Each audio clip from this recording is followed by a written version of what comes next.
Müharibədə uduzmaqdan daha ağır nə ola bilər? Onu bitirməmək. Bəzi hallarda dondurulmuş münaqişə aktiv döyüşlərdən daha təhlükəli ola bilir. Gəlin niyəsini aydınlaşdıraq. Psala münaqişə məlumatları proqramının hesabatına görə 45-ci ildən sonra müharibələrin böyük hissəsi əslində konkret nəticə ilə başa çatmayıb. Yəni nə sülh müqaviləsi imzalanıb, nə də tərəflərdən biri təslim olub. Pentaqonun keçmiş məsləhətçisi Edward Luttwakın məşhur bir fikri var. Deyir, bitməmiş müharibə məğlub olduğun müharibədən daha pisdir. O 1999-cu ildə qələmə aldığı Müharibəyə şans verin adlı məqaləsində yazır ki, münaqişə sonluğa çatmadıqda ölkələr növbəti qarşıdurma raundunu gözləyən vəziyyətdə ilişib qalırlar. Məsələn, biz tam 30 il məhz bu vəziyyətdə ilişib qalmışdıq. 90-cı illərdə Bosniya, Somali və Kosovada həyata keçirilən humanitar müdaxilələr də əslində münaqişələri sona çatdırmaq əvəzinə onların uzanmasına səbəb olurdu. Müharibə tam bitmədikdə iqtisadiyyatlar da bu vəziyyətə uyğunlaşır. Dnestryanı bölgə buna yaxşı nümunədir. 92-ci ildən bəri bölgənin qeyri-müəyyən statusu burada boz iqtisadiyyatın formalaşmasına şərait yaradıb. Silah və narkotik qaçaqmalçılığı, saxta sənədlər və qeyri-qanuni fəaliyyətlər adi hala çevrilib. 30 illik işğal dövründə Qarabağın da qanunsuz iqtisadiyyat yuvasına çevrildiyini görmüşük. Amma ən böyük zərbə insan psixologiyasına dəyir.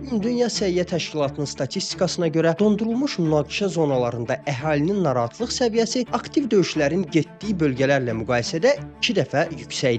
Yəni hər an atəş açıla bilər qorxusu ilə yaşamaq birbaşa müharibənin içində olmaqdan daha ağırdır. İkinci Qarabağ müharibəsi və ötən ilin bu günü Vaşinqtonda paraflanmış sülh sazişi isə Azərbaycanı Edward Luttwakın bəhs etdiyi bitməyən müharibə dövründən çıxarmağa imkan yaratdı. Təbii ki, hər dondurulmuş münaqişənin arxasında siyasi maraqlar, müəyyən hesablamalar və oxuduğunuz xəbərlərdə bəzən görmədiyiniz səbəblər dayanır. Bu səbəbləri daha rahat anlamaq üçünsə səhifəmə abunə olmağı unutmayın.